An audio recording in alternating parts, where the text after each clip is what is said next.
Bueno, estas son escenas de la famosa película Lawrence de Arabia, Obertura, la banda sonora creada por el genial músico francés Maurice Jarre, banda sonora de la película de David Lean de 1962, Lawrence of Arabia, con Peter O'Toole, Omar Sharif, Alec Guinness, qué actorazos, Anthony Quinn, Jack Hawkins, Claude Rains, José Ferrer, Arthur Kennedy y Anthony Quayle. Lawrence de Arabia, una peliculaza esta. Bueno, entre los turcos y los árabes, digamos, y el tren que pasaba ahí, que era la intervención británica, y entonces era una cuestión tripartita esa, porque habían tres intereses: los del Reino Unido, los de Turquía y el Imperio Otomano. A ver si abrir el micrófono, por favor. Ya sé que ya me meto y no... No, está bien, me parece no nos excelente. saludamos todavía. No, al contrario, vos sos siempre bienvenido. Jorge Rolón Luna con nosotros, que le gusta mucho el cine, le gusta mucho la música. ¿Te acordás de esta película, Lawrence de Arabia? Vagamente, sí, conozco la historia, claro. Pero ahora que estamos viendo pasajes de la película... ¿Por qué estamos viendo eso? Porque el sábado, sí, a las 10 vamos a recordar los 100 años de la Columbia Pictures, acá a través de aquellas bandas sonoras más trascendentales de películas muy buenas, y 24 horas antes del día, digamos, con características muy especiales, porque es la entrega 96 de los premios Oscar el domingo también, así que vamos a estar bañados en temas de películas o con temas de películas, y entonces vamos a rebobinar la película, valga la redundancia, y vamos a qué sé yo, recordar todos estas grandes producciones. Esta, por ejemplo, fue impresionante, porque todos estos actorazos: Peter O'Toole, británico increíble, Omar Sharif, Alec Guinness, Anthony Quinn, Jack Hawkins, de Claude Rains, José Ferrer, Arthur Kennedy y Anthony Quayle. Qué peliculaza, mira qué buena se toma. Era la época de las superproducciones. Sí, ¿verdad? Sí. Bueno, y hay que también sentir lo que sienten las estrellas, valga la redundancia, sentir lo que sienten las estrellas. ¿Y cómo hacer esto? O cómo sentir esto, y yendo simplemente al resort del Yachty Golf Club Paraguayo y a disfrutar de ahí, de sus deportes, de sus campos de golf, de su río, de 200 metros de playa privada que tiene, de sus salones, de su atención, de sus suites, sus dormitorios, su mobiliario de lujo, todos los elementos que adornan el ambiente ahí, y también esa paradisíaca vista que se puede observar desde cada una de las habitaciones del resort del Yachty Golf Club Paraguayo. Así que hay que ir un poco este fin de semana que está llegando, porque hoy es miércoles ya, así que hay que preparar el fin de semana e irse para allá. ¿Nunca estuviste vos por ahí así a nivel relax? ¿Por dónde? ¿Por el Yachty? Por el Yachty Golf Club Paraguayo. Yo me quedé con la película, pues. Entonces estaba pensando en ese desierto, en esas dunas. Claro. Vos te quedaste con la película. Sí, me quedé con la película. Pero acá tenés otro tipo de película también, ¿verdad? Sí, estuve varias veces. En el resort del Yachty Golf Club Paraguayo hay que llamar para reservas al 021 90 61 21. Un solo pase para todo lo bueno. Y todo lo bueno es fabuloso. Bueno, pero ahí en el Yachty Golf Club Paraguayo, acá cerca, muy cerca de Asunción, es algo paradisíaco. Y ese Lawrence de Arabia, ¿qué recuerdos te eras muy joven? Así como yo también, ¿verdad? ¿De la película? Sí, de la película. Sí, bueno, era una era un momento de mi vida en el que uno disfrutaba del espectáculo más que conocer la historia, ¿no? Qué es lo que había detrás. Esas cosas las aprendí después. Entonces me quedé más con el espectáculo. Por eso estaba pensando volver a verla. Ahora que estábamos viendo estas imágenes, me propuse, y voy a hacerlo, voy a volver a ver esa película. Esa época de las grandes superproducciones. Bueno, uno después entendió que este señor era un agente británico, se podría decir un espía británico, que estaba en lo que hoy es Arabia Saudita, soliviantando a las masas para que estos territorios, estas poblaciones se independicen del Imperio Otomano. Del Imperio Otomano. Claro, el Imperio Otomano cae al finalizar la Primera Guerra Mundial como consecuencia de su derrota. Sí. Pero, como decía el doctor Francia, eso implicó cambiar unas cadenas por otras, ¿sí? Porque a partir del fin de la Primera Guerra Mundial, en varios de esos ámbitos que estaban dominados por el Imperio Otomano, los británicos empiezan a ejercer su dominio a través de colonizando directamente algunos espacios geográficos, en otros casos estableciendo protectorados. Bueno, todo el drama de lo que hoy es el conflicto palestino-israelí deriva justamente de lo mal que actuaron en su momento los británicos en ese protectorado que se llamaba Palestina. Y vos, ya que estás tocando ese tema, que muy poca gente ahonda, porque, no sé, parece que se tiene miedo. Se tiene miedo, claro. Al hablar del... Refrendo eso, Bruno. En primer lugar, ya te digo que refrendo. Se tiene refrendo. miedo porque, qué sé yo, hay muchísima gente con raíces judías acá en Paraguay y en general, y entonces como que en el mundo también, entonces nadie quiere, ya que estamos hablando del séptimo arte, está plagado de gente, y son muy creativos, entre paréntesis, porque todos los grandes productores, directivos de los grandes sellos cinematográficos son judíos, ¿verdad? Están ahí metidos. Entonces, como que cuesta conversar de este tema. Cuesta, definitivamente. ¿Y cómo está esta situación ahí en Medio Oriente? Así, bueno, a grandes rasgos nomás. En estos momentos, obviamente que el tema dentro de lo que es ese conflicto de larga data es lo que está ocurriendo en Gaza, ¿sí? Y también lo que está ocurriendo en lo que en inglés llaman el West Bank, que también recibe el nombre de Cisjordania. Porque ¿Cómo es en inglés? West Bank. La franja occidental le llaman también. O Cisjordania. O sea, espera un poco, sí. De West Bank. ¿De banco es? Así como el banco del río. Sí, en el sentido, no de banco, el lugar donde se guarda dinero. Aunque se escribe igual. West Bank. De West Bank. Es el nombre en inglés para lo que se llama Cisjordania. Qué interesante lo que decís. Sí. Pero es la primera vez que yo escucho, por lo menos. Bueno, en fin, después avanzamos. Bueno, entonces, porque ahí están ocurriendo cosas también. Lo que ha ocurrido es un conflicto de larga data que tiene muchos matices para comprenderlo bien. Entonces, a veces las explicaciones pueden ser un poco largas. Pero en estos territorios, como Gaza en su momento y la Cisjordania, asignados por Naciones Unidas a través de resoluciones a los palestinos, ¿sí? Para la conformación de un futuro Estado palestino que Israel viene bloqueando hace mucho tiempo. ¿Por qué eso? Pero quiero terminar lo que estoy diciendo. Entonces, en Cisjordania y en Gaza, a lo largo sobre todo a partir de la guerra de 1967, los judíos, el Estado de Israel y sus ciudadanos de ascendencia judía fueron colonizando esos territorios que no les pertenecen según Naciones Unidas. No les pertenecen. Claro, porque Naciones Unidas hizo una partición territorial y dijo, esto a los palestinos, esto a los israelíes.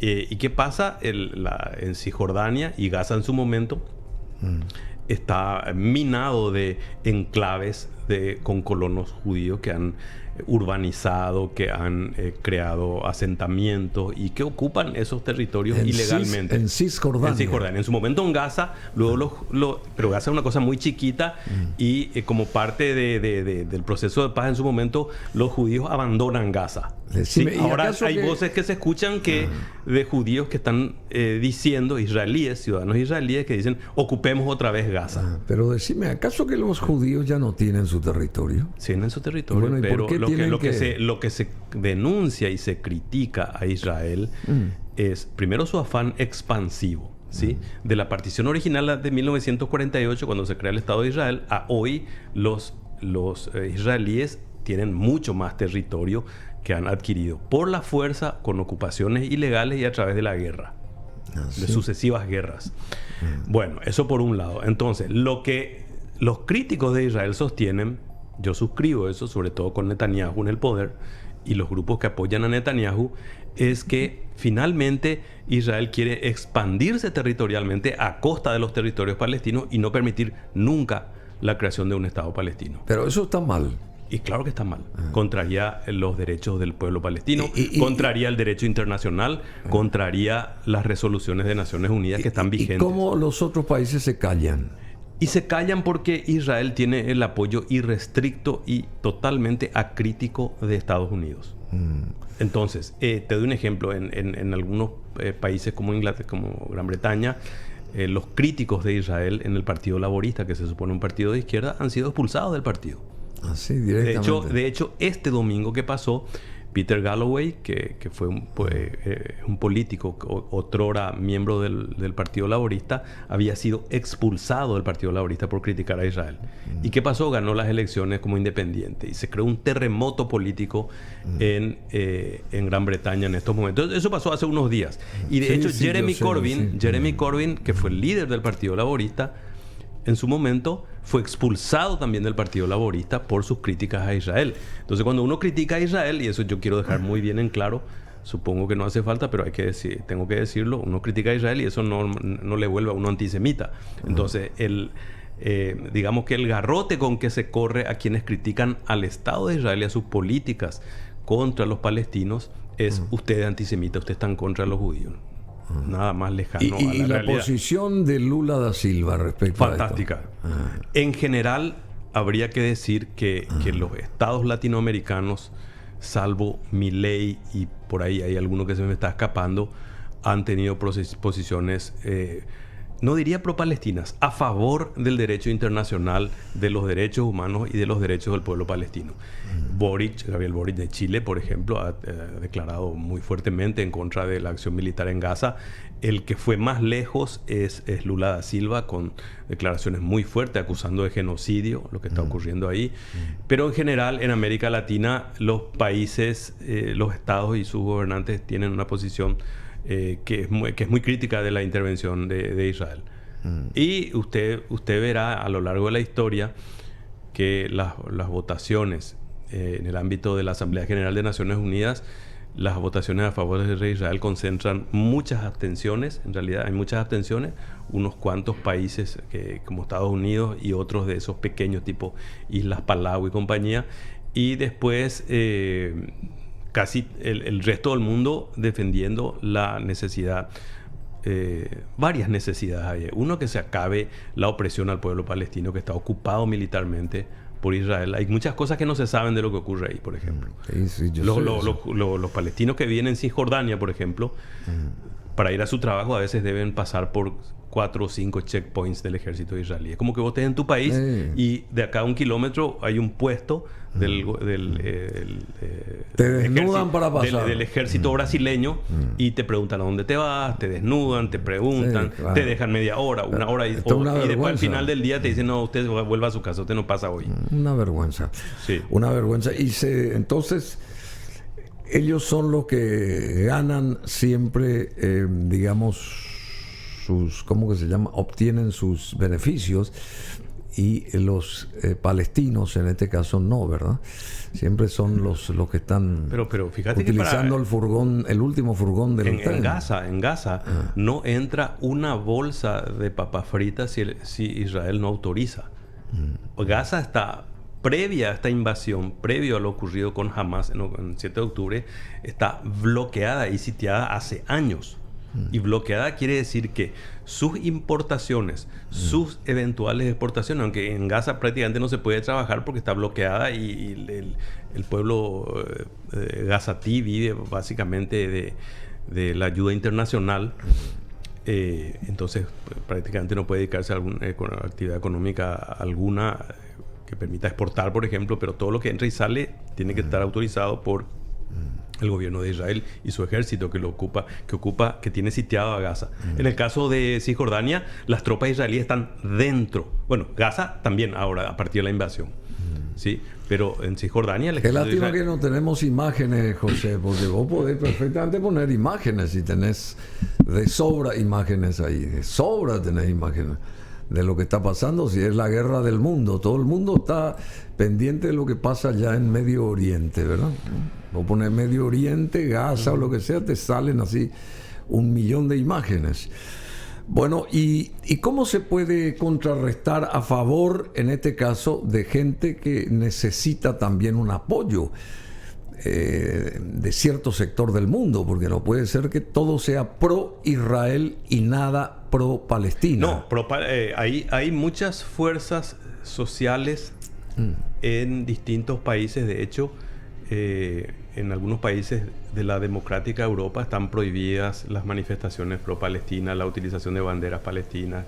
Justamente en estos días estuve leyendo, a raíz de lo ocurrido en las elecciones en Inglaterra, en Gran Bretaña, con este señor Galloway, que Rishi Sunak, que es el primer ministro inglés, estaba advirtiendo sobre los riesgos de manifestarse a favor de posiciones, decía él, extremistas, cuando lo que la gente lo que hace es defender los derechos del pueblo palestino. Entonces instaba a la gente a no participar de las manifestaciones. Todos los viernes se reúnen miles de personas en distintas ciudades de Inglaterra, por ejemplo, reclamando a favor del cese del fuego en Gaza. Y salvando distancias, y muchas distancias seguramente, porque eran otros tiempos y realmente no queremos ni recordar. Pero lo que se les hacía a la gente judía en la época de la Segunda Guerra y el resto se callaba, nadie decía nada o daba la vuelta a la cara. El que pasaba y veía todas esas atrocidades daba la vuelta a la cara o daba vuelta a la cara. Y es más o menos lo que está pasando ahora, salvando distancias, con este pueblo sufrido también de Palestina, ¿verdad? Porque ellos ameritan, así como Israel, tener un territorio donde ellos sentirse... De hecho, ese territorio era habitado por palestinos antes de la llegada de la masiva inmigración israelí, que empieza a darse a partir de fines del siglo XIX, porque fue un plan establecido desde Europa que en su momento contó con el apoyo de diversos gobiernos europeos. Lo interesante del caso es que quienes crean los guetos judíos, quienes realizan los pogrom, que son las persecuciones y matanzas de ¿Cómo judíos. se llama? Pogroms. Pogroms. Pogrom. Pogrom. Sí. Matanzas de judíos, su reclusión en guetos. El primer gueto judío aparece en Venecia en el siglo XV, por ejemplo. Y la palabra gueto viene de un barrio veneciano que tenía ese nombre. Qué interesante lo que decís. La aparición de bueno, entonces el problema es que de eso que los europeos hicieron con el pueblo judío, de perseguirlos, de matarlos, que llega a una situación de paroxismo en la Segunda Guerra Mundial con el Holocausto. Nunca los tuvo como responsables a los pueblos árabes, que fueron los que después tuvieron que lidiar con esa masiva huida de los judíos también de Europa a partir de que se empieza a hacer masiva con las persecuciones nazis a los judíos en Europa en el periodo de entreguerras. Sí, porque hay, entonces empieza a aumentar el número de pobladores de origen judío en un territorio que estaba habitado por árabes desde hacía muchísimo tiempo. O sea, era su tierra. Y el eslogan con el cual se propagandizaba la necesidad de ir a esa tierra prometida era una tierra sin gente, gente sin tierra para una tierra sin gente. Gente sin tierra. Claro, que los judíos, gente sin tierra para una tierra palestina sin gente. Lo que mentía ese eslogan era que ahí había gente viviendo. Claro. O los habitantes desde hacía varios siglos que eran los palestinos. ¿Y cómo vos decís que se puede revertir esto? ¿Cómo va a terminar, no sé cuándo, esta historia? Y es muy... yo creo que esto... No quiero ser muy optimista y es triste ser optimista sobre la base de lo trágico que es lo que está ocurriendo en Gaza, donde están muriendo niños, mujeres, personas no combatientes.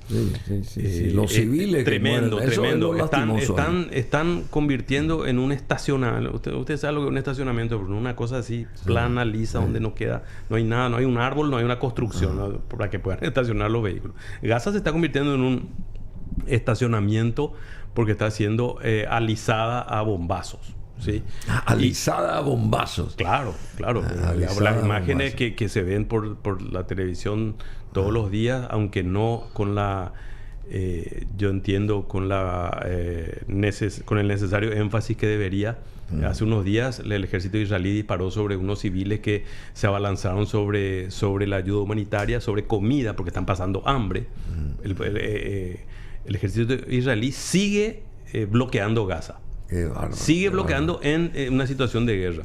Entonces, yo creo que esta situación podría, no quiero ser muy optimista, a raíz de la conciencia mundial que existe. Israel tiene cada vez menos aliados acríticos. ¿Sí? Inclusive los que solían ser más silenciosos están levantando la voz y diciendo, bueno, paren ya con esto y siéntense a hablar sobre la necesidad de la llamada solución de dos estados. O sea, tiene que haber un estado. Pero Netanyahu lo ha reiterado una y otra vez y nunca da una razón válida, al menos válida con el derecho y con el sentido común y con lo que fuere, para no permitir la existencia y la creación de un estado palestino. Y eso no va a beneficiar Pero esa es la solución para una paz duradera y es que los judíos y los palestinos... cada una de las partes tenga su territorio. Que se curen las heridas, que haya un régimen de colaboración, de cooperación entre ambos pueblos y que no se estén matando entre ellos y se van a seguir matando entre ellos en tanto no haya una solución que sea satisfactoria para ambas partes. ¿Son vecinos y amigos y parientes también? En muchos casos sí. Entonces, lo que pasa es que la conducción actual de Israel y gran parte de las fuerzas políticas de Israel, no todas, quieren una solución satisfactoria únicamente para Israel. Y eso es impermitible. Entonces no va a haber paz nunca. No va a haber paz nunca. ¿Y esto de Jerusalén? ¿Jerusalén pertenece a quiénes? Según las resoluciones de Naciones Unidas, corresponde en partes iguales a palestinos y a israelíes.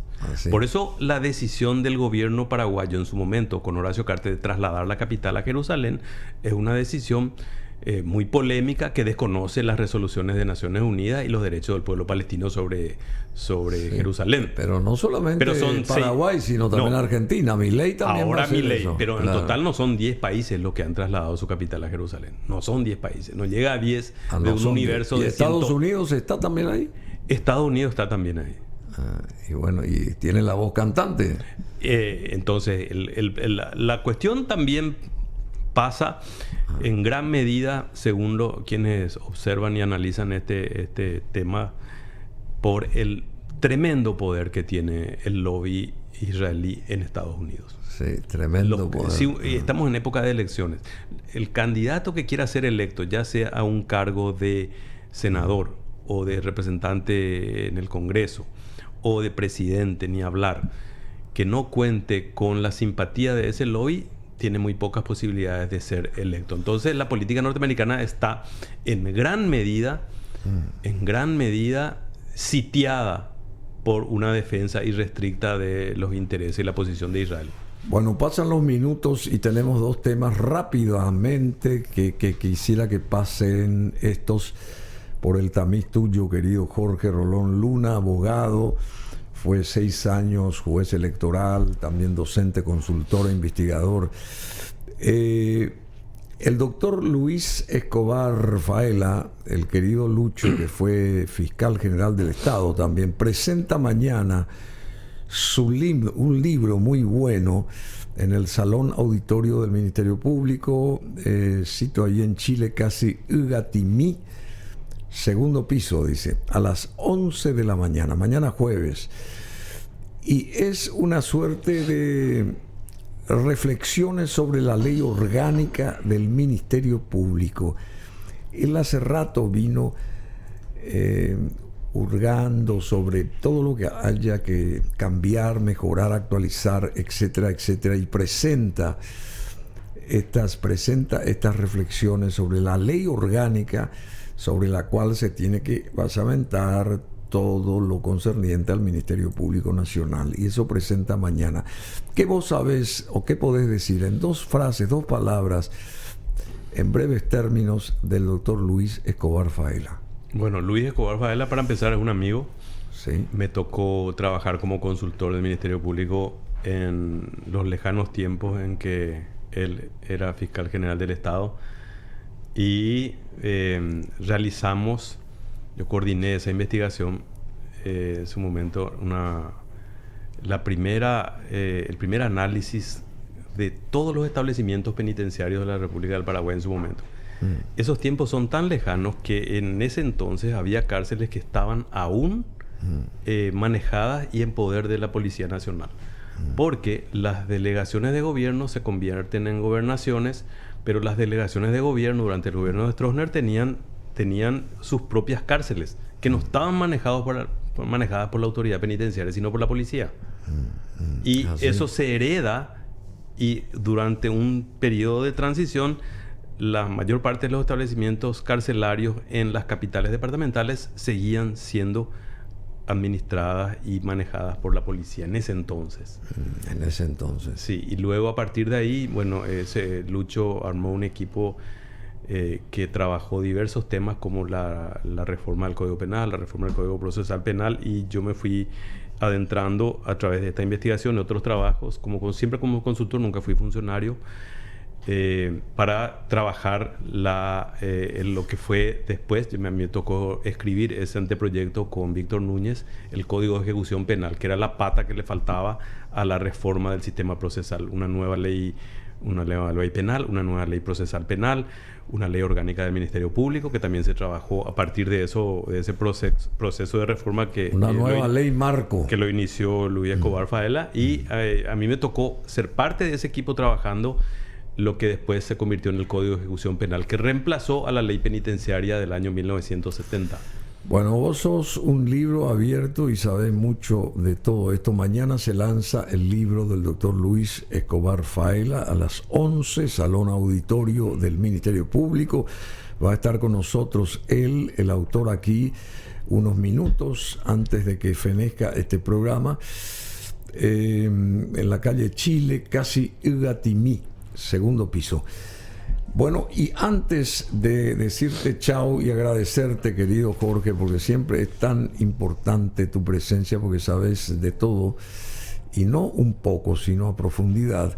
Esta acción contra la doctora Pucheta aún no fue admitida en la Corte, dice un artículo que salió el sábado pasado en Última Hora, y aparecen aquí en una foto muy, digamos, sobresaliente, si se quiere, el doctor Jorge Rolón Luna, el doctor Enrique Kronawetter y César Trapani, porque los representantes de la voluntad popular cuentan, según César Trapani, con legitimidad siempre en el marco de los límites de la Constitución Nacional, y la doctora Pucheta fue designada como representante de la Corte Del Poder Ejecutivo. CM. Ante el Consejo de la Magistratura. Consejo de la Magistratura, ante el Jurado de Enjuiciamiento de Magistrados, donde fue electa como presidenta. ¿Ella ya es presidenta? Ya es. ¿Y qué quieren hacer ustedes? ¿Que no sea? Bueno, en marzo del año pasado, ¿sí? Voy a tratar de hacerlo más breve posible, una explicación complicada. Siguiendo una trayectoria cronológica marcada por la Constitución y por la ley, y habiendo fenecido el mandato anterior de 3 años, es nombrado el abogado Enrique Kronaueter como representante del Ejecutivo ante el Consejo de la Magistratura. Ese mandato tiene un plazo establecido en la norma que es de 3 años, inalterable. Es inalterable. Es inalterable. De hecho, para sustituir a Kronaueter por Pucheta no se impugna su elección. Debió haberse impugnado de alguna manera o destituido a Kronaueter de alguna manera. Se lo destituye. Simplemente se nombra a Pucheta como si el mandato hubiera fenecido. Como otra cabeza más.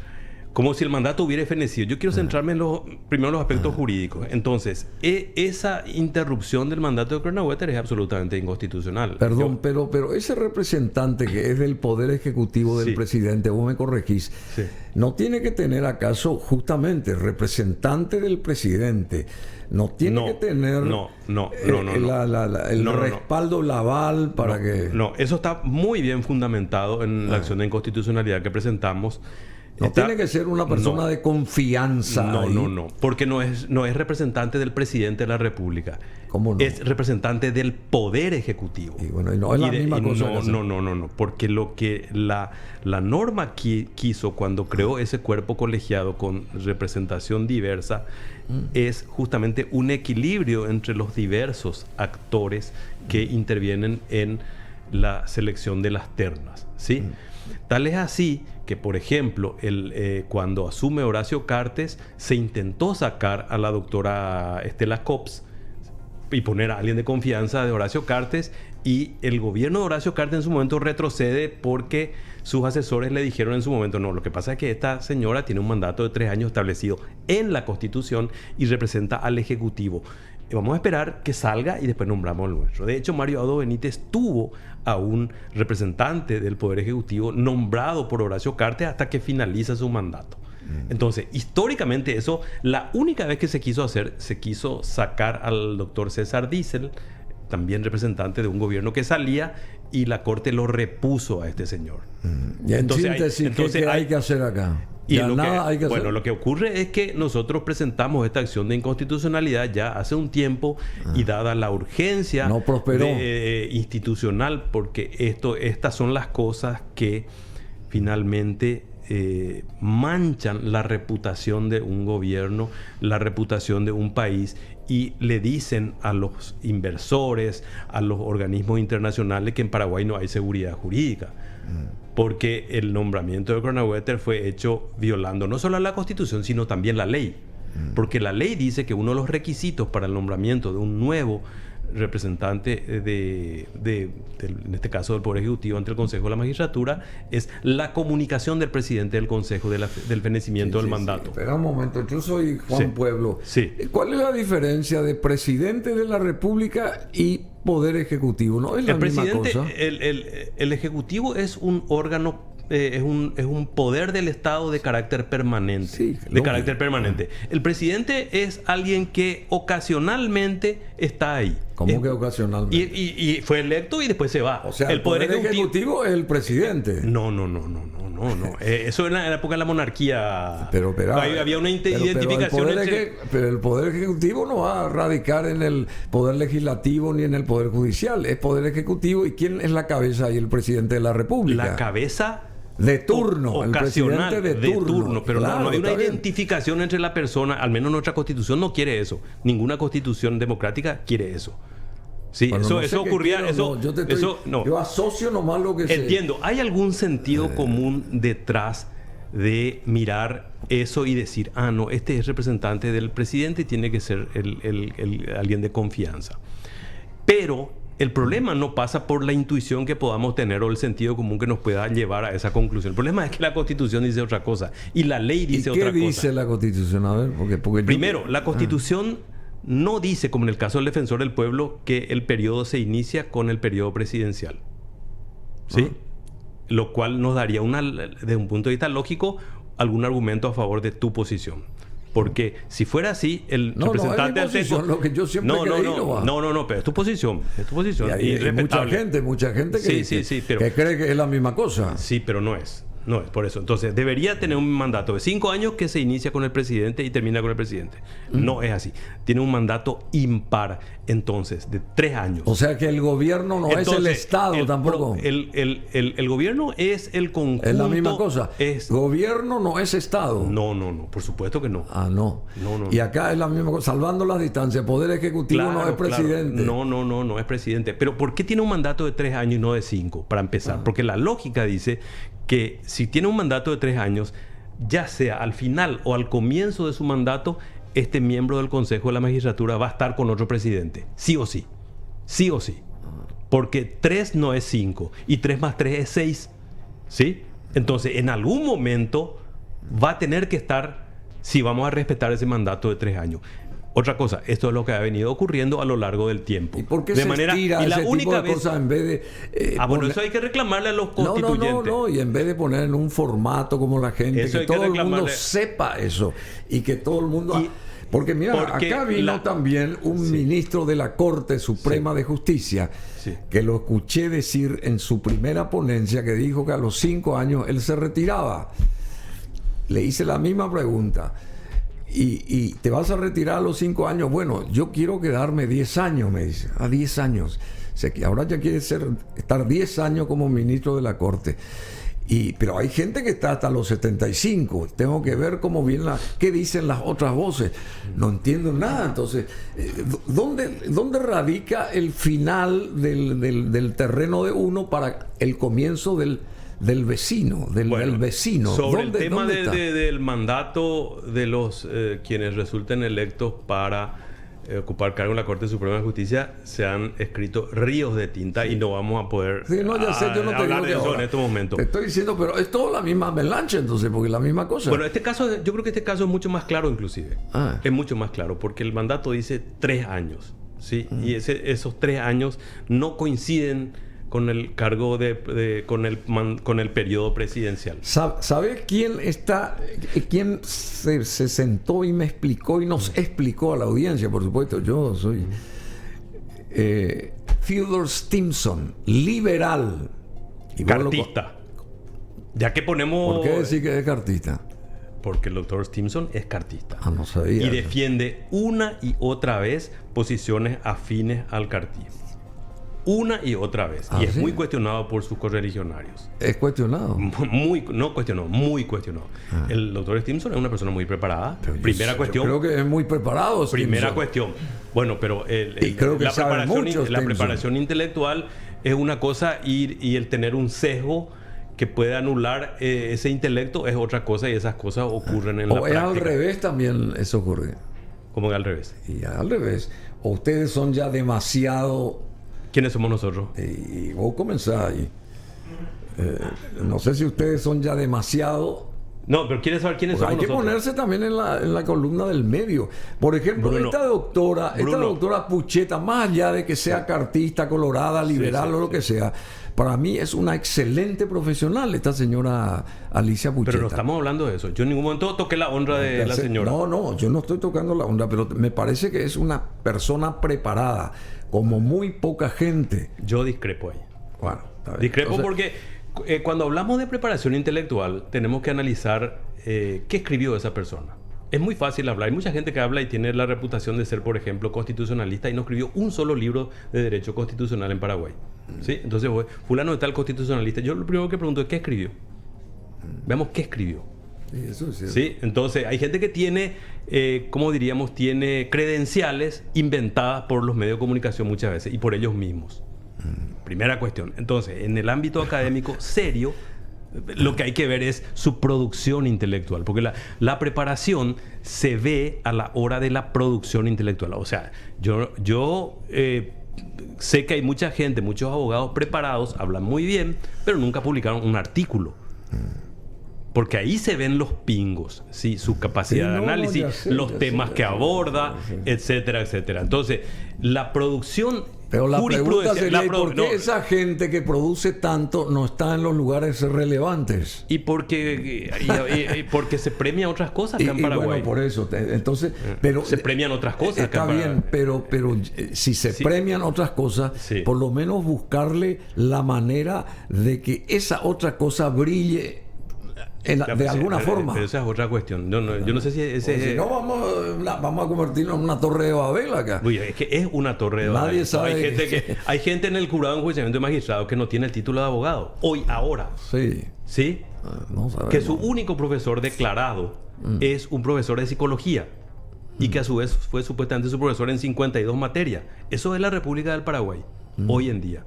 Y ese señor comparte silla en el jurado de enjuiciamiento de magistrados. Hoy, con la doctora Alicia Pucheta de Correa, esta persona que no ha dicho una palabra con respecto a eso, no ha elevado su voz crítica. ¿Estás César Trapani es o quién es? No, perdón. César Trapani, uno de los él es el doctor Trapani era el suplente del doctor Cronenwetter, por eso es también uno de los ¿Y quién es el que comparte con la señora esta? A ver, dale, hombre, no puedo decir. Arévalos es el apellido, el diputado Arévalos. Que estudió supuestamente estudió en la Universidad Leonardo da Vinci. Sí, el famoso Arévalos, sí. Porque el caso de Arévalos es muy, muy similar al caso de Hernán Rivas. Perdón. Muy similar al caso de Hernán Rivas. Bueno, en síntesis, para ir cerrando, este es un tema, a mí me apasiona esto, pero yo tengo que saber mucho más, nutrirme acá de... El amigo... yo te pregunto una cosa para despedirme. Yo soy amigo, inclusive tenía muy buen trato con la doctora Pucheta, pero eso es una cuestión... amigo de Bruno Masi vos sos, ¿no? Sí, soy, claro. Yo me considero amigo tuyo. Y yo con los amigos puedo discutir y golpear la mesa, pero eso no altera absolutamente nada. Quiero terminar con esto.